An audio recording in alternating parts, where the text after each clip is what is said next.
In India, the money supply is regulated by Reserve Bank of India. So let us study the Reserve Bank of India and its functions. RBI is the central bank of the country. By central bank, I mean here that it is the apex monetary institution in the country. Her country का एक central bank होता है जो कि apex monetary institution होता है of that country. USA के अंदर सेंट्रल बैंक को हम फेडरल रिजर्व कहते हैं और इंग्लैंड के अंदर बैंक ऑफ इंग्लैंड कहते हैं. So every country has a central bank and in India it is RBI. RBI was established on 1st April 1935 under the RBI Act of 1934. And RBI was established on the recommendation of Hilton Young Committee. So RBI was established through an act, and it was established by the government, but it was established in the private sector because more than 50% of the share were held by the private people, private companies. So RBI was established in private sector with initial share capital of 5 crore rupees, and out of these 5 crore rupees, more than 50%, that is more than 2.5 crore, more than 50% came from the private companies. That's why it was established in the private sector. RBI जो है वो banks का regulator होता है and regulator private sector में establish नहीं किए जाते, लेकिन Britishers were not concerned about Indian banks. That is why they established regulator in the private sector, and it is because of this reason that after independence the government of India nationalized the RBI. RBI was nationalized on 1st January 1949. That means all the shares of RBI were purchased by the government. As of today, 100% shares of RBI are owned by government of India. Initially, the headquarters of RBI, when it was established in 1935, its headquarters were located in Kolkata, and after 2 years the headquarters were shifted to Mumbai, and at present the headquarters of RBI is situated in Mumbai. RBI का जो head है उसे हम governor कहते हैं and he is assisted by 4 deputy governors. Now the next question is RBI का financial year क्या है. देखिए आरबीआई का जो फाइनेंशियल ईयर है 2020-21 से पहले the financial year use to be from 1st July to 30th of June, and from 2021 onwards, financial year 2021 onwards, it has been changed from 1st April to 31st March. So this was about the financial year of RBI. Now let us study the functions of RBI. The first function of RBI is that it is the sole authority. It is the only authority to print the currency. All the notes except 1 rupees note are printed by RBI. So 1 रुपये का note और जो भी coins होते हैं वो RBI print नहीं करती है, वो that is minted by the government of India. Factually ये होता है कि जो भी 1 रुपये का नोट है या फिर कोई भी कॉइन है तो गवर्नमेंट जो है वो RBI को ऑर्डर देती है कि आप इतना प्रिंट कीजिए, देन RBI प्रिंट करती है उसको, and government of India will provide the cost of printing to the RBI. Therefore RBI prints all notes except 1 rupee note, and government of India, it prints rupees 1 note, and all the coins are minted on the order of government of India. This is as per the Coinage Act 2011. There is a special act for the coins which is Coinage Act 2011, which empowers government of India to mint all the coins.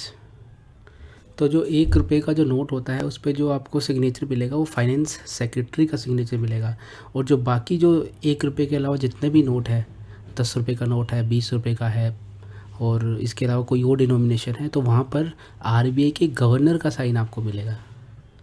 The second important function of RBI is that it is governments bank. Government bank से हमारा क्या मतलब है? Basically all the state governments and central government has to maintain their accounts with RBI. The second important point here is that all the financial transactions related to central and state governments are undertaken through RBI. Governments can borrow only through RBI. ऐसा नहीं होता कि government will go to a particular bank and ask कि मुझे इतना पैसा दे दीजिए. नहीं, government has to go to the RBI, then RBI will arrange for it. The government will give security to the RBI, then RBI will collect the money from the concerned bank and provide to the government.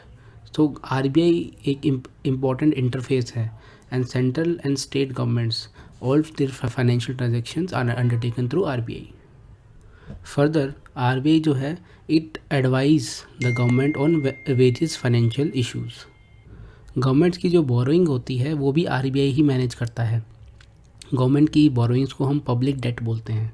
जो government के ऊपर जो date है that is nothing but the government borrowings. तो जब भी किसी government को कुछ बोरो करना होता है तो वो गवर्नमेंट RBI को कुछ सिक्योरिटीज़ दे देती है and then RBI arrange for that borrowing. RBI arranges for that fund to be arranged. RBI सिर्फ अरेंज ही नहीं करती गवर्नमेंट की बोरोइंग के लिए, RBI खुद भी गवर्नमेंट को लेंड करती है. It also lends money to the government. Therefore, RBI lends money to the government and manages the borrowing program of the government. And this borrowing program is managed through the sale and purchase of government securities. Now there is a recommendation by Shri Krishna committee कि ये जो managing the borrowing program of government ये जो function है, this function should be taken away from RBI and it should be given to an independent agency. Public debt management agency PDMA को ये काम दे देना चाहिए. Because this function it creates conflict of interest for RBI. जो government borrowing होती है वो तो एक फिजिकल पॉलिसी का पार्ट है, वो गवर्नमेंट के बजट का पार्ट है. तो ये जो फंक्शन है ये गवर्नमेंट के पास होना चाहिए ना कि RBI के पास. तो फिजिकल पॉलिसी का काम आपने एक मॉनेटरी अथॉरिटी को दे दिया है. RBI is a monetary authority. तो फिजिकल पॉलिसी बोरोइंग तो एक फिजिकल पॉलिसी का पार्ट है and that part is being given to the monetary authority. So it creates a conflict of interest. Government borrowing is a part of fiscal policy और budget of the government which influences the monetary policy. जब भी government को कुछ बोरो करना होता है तो RBI के पास, अगर वो RBI के थ्रू बोरो करती है then RBI has enough tools with it जिससे वो बैंक्स को प्रेशराइज कर सकती है कि गवर्नमेंट को सस्ते इंटरेस्ट पे, सस्ते ब्याज पर उसको जो उसकी गवर्नमेंट की बोरोइंग्स है वो मिल जाए. Therefore this function of RBI of managing the borrowing programme it influences the monetary policy of the nation and it creates conflict of interest for RBI. तो नटशेल में हम कह सकते हैं जब भी RBI मार्केट से गवर्नमेंट के लिए बोरोइंग का अरेंज करने की कोशिश करेगा तो RBI तो ये कोशिश करेगा गवर्नमेंट के बिहाफ पे कि कम से कम इंटरेस्ट रेट पे गवर्नमेंट को पैसा मिल जाए. बट ऐसा करने में देयर इज़ अ चांस कि इट में use certain tools which are related to monetary policy जिसके कारण गवर्नमेंट को बेनिफिट मिल जाए. So there is a conflict of interest.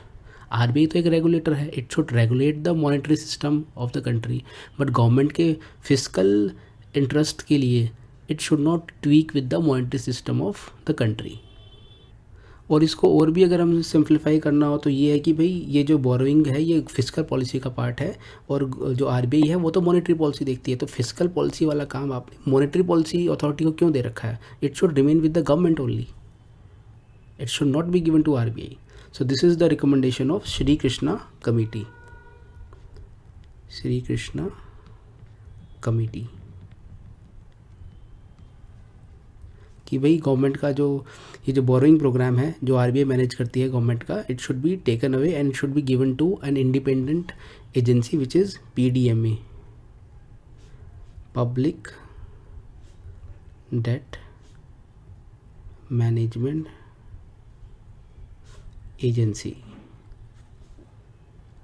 तो this is the one reason जिसके कारण हमें ये सेपरेट करना चाहिए. एक और इसका रीज़न है कि जो इंटरनल डेट है गवर्नमेंट का वो तो अभी RBI देख रही है और जो एक्सटर्नल डेट है वो फाइनेंस मिनिस्ट्री देखती है. सो इंटरनल डेट RBI देखती है. इंटरनल डेट मतलब गवर्नमेंट जो है वो इंडियन टेरिटरी से जो भी बोरोइंग करती है that is seen by RBI now. And outside debt जो इंडिया बाहर से जो बोरोइंग लेती है वो फाइनेंस मिनिस्ट्री देखती है. तो इनके बीच में सिनर्जी नहीं है. डेट पूरा जो डेट है इंटरनल एंड एक्सटर्नल डेट वो सारा का सारा एक ही एजेंसी मेंटेन करे, गवर्नमेंट ही उसको अगर मैनेज करे तो वो ज़्यादा बेटर होगा. So this is also one of the minor reason जिसके कारण ये श्री कृष्णा कमेटी ने रिकमेंड किया कि भाई एक independent public debt management agency PDMA should handle the borrowing of the government. It should manage the borrowing of the government. हाल फिलहाल अभी तक PDMA एग्जिस्टेंस में नहीं आई है, लेकिन फाइनेंस मिनिस्ट्री के अंदर एक public debt management cell PDMC बनाया गया है 2016 के अंदर, और PDMC का जो फंक्शन है that is managing the debt managing function जो RBI के साथ है वो कोऑर्डिनेट करना। तो इंटरनल डेट मैनेजमेंट अभी भी RBI कर रही है, बट PDMC जो है it coordinates with the RBI.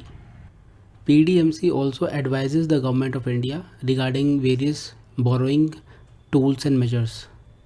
What should be borrowing policy, what should be the means of borrowing for the government, what should be the interest rate on post office deposits, etc. So this was about the second function, which is government's bank. The third function of RBI is it is bankers bank. RBI is known as bankers bank or bank of the bank because the banks, the various banks, private banks, public sector banks, they have to maintain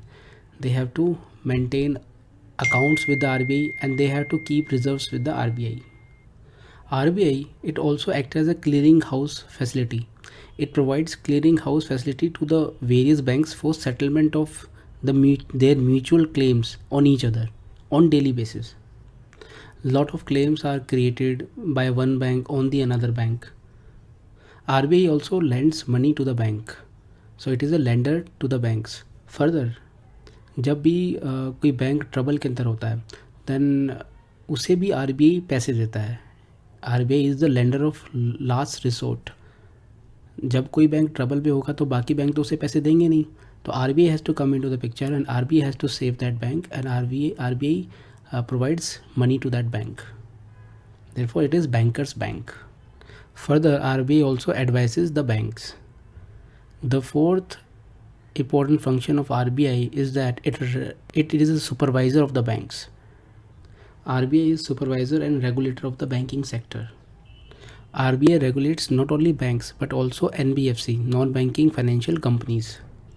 RBI regulates the banks as per the Basel norms. There are international norms known as Basel norms, and the latest one of Basel norms are Basel Norm 3.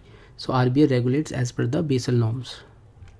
NBFCs क्या होते हैं हम आगे के lecture में detail में study करेंगे. NBFC का एग्जांपल मैं आपको दे देता हूँ. For example Bajaj Finserv is an example of NBFC, non banking financial companies.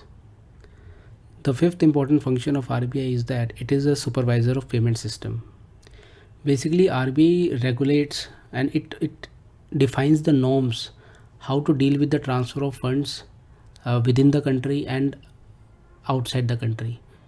India के अंदर जो भी ट्रांजेक्शन्स हो रहे हैं और इंडिया के बाहर विदेश के साथ जो भी ट्रांजेक्शन्स होंगे वो उन नॉर्म्स को फिक्स करना और नॉर्म्स को रेगुलेट करना, ये RBI का फंक्शन है. जो फंड ट्रांसफ़र होते हैं वो डिफरेंट मीन्स के थ्रू होते हैं. For example cheque, NEFT, then RTGS etcetera. तो इन सब के जो रूल्स एंड रेगुलेशन है वो RBI ही डिसाइड करता है. RTGS को हम रियल टाइम ग्रोस सेटलमेंट कहते हैं, और RTGS जो है उसके लिए मिनिमम आपको मतलब जो अमाउंट है वो 2 लाख होनी चाहिए. RTGS is used for transaction more than 2 lakhs only. जो NEFT है, NEFT में कोई भी वैल्यू आप ट्रांजेक्शन के लिए यूज़ कर सकते हैं. यहाँ पर कोई 2 लाख का रिस्ट्रिक्शन नहीं है. ये जो पेमेंट ट्रांसफ़र्स हैं इंडिया में डे टू डे बढ़ती जा रही हैं. There are many payments happening, so it requires a lot of supervision, lot of actions. और अगर हमें कैशलेस इकोनॉमी को प्रमोट करना है तो हमें डिजिटल पेमेंट्स को और बूस्ट देनी पड़ेगी. तो इसके लिए डिफरेंट कमिटीज़, 2 कमेटी थी बेसिकली. एक SC गर्ग कमेटी 2018 में आई थी जिसने रिकमेंडेशन दिया 2018 के अंदर कि ये जो सुपरवाइज़र ऑफ पेमेंट सिस्टम की जो फंक्शन है वो RBI का, वो RBI से निकाल कर एक पेमेंट रेगुलेटरी बोर्ड को दे देना चाहिए which is outside the purview of RBI, जो कि RBI के परव्यू से बाहर होगी. लेकिन एक सेकंड कमेटी थी रतन वटल कमेटी, जिसने 2016 में ये रिकमेंड किया था कि हाँ अलग तो कर देना चाहिए इसे, this payment supervision of payment system, it should be given to an payment regulatory board, but this payment regulatory board should be within the RBI itself. एक अलग से बोर्ड बना देना चाहिए, बट वो अल्टीमेटली आरबीआई की जुरिडिक्शन के अंदर ही होना चाहिए, क्योंकि पेमेंट सिस्टम एक बहुत ही क्रिटिकल फंक्शन है इकोनॉमी का, और एंड आरबीआई का एक सुपरविजन रहना चाहिए. So these are the 2 recommendation regarding supervision of payment system. Therefore, SC Garg committee recommended that Payment Regulatory Board should be outside RBI, whereas Ratan Wattal committee suggested that Payment Regulatory Board PRB should be within RBI itself. अभी तक Payment Regulatory Board बना नहीं है, but these are the 2 recommendations regarding Payment Regulatory Board.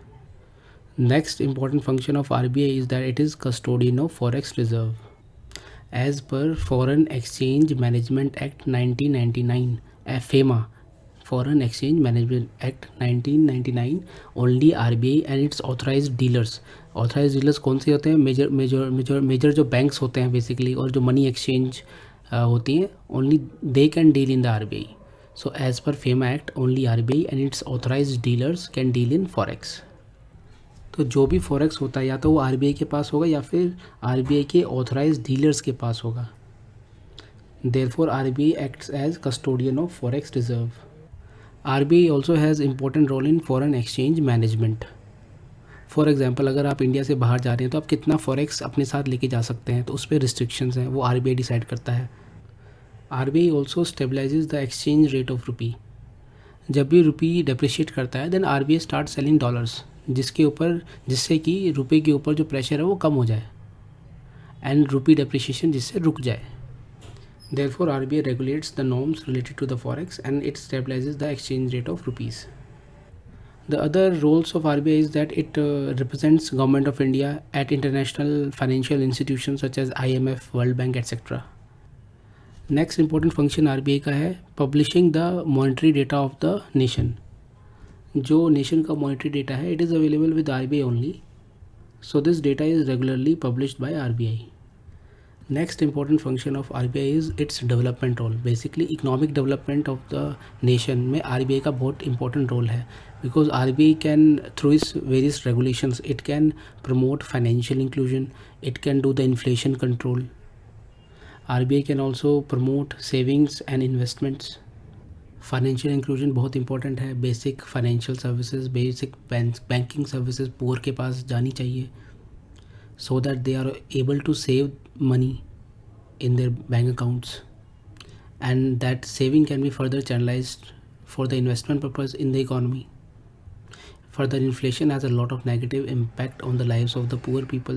That's why inflation control also promotes economic development of the nation. The next important function is RBI regulates the money supply in the economy through monetary policy. So this was all about the functions of RBI. Thank you.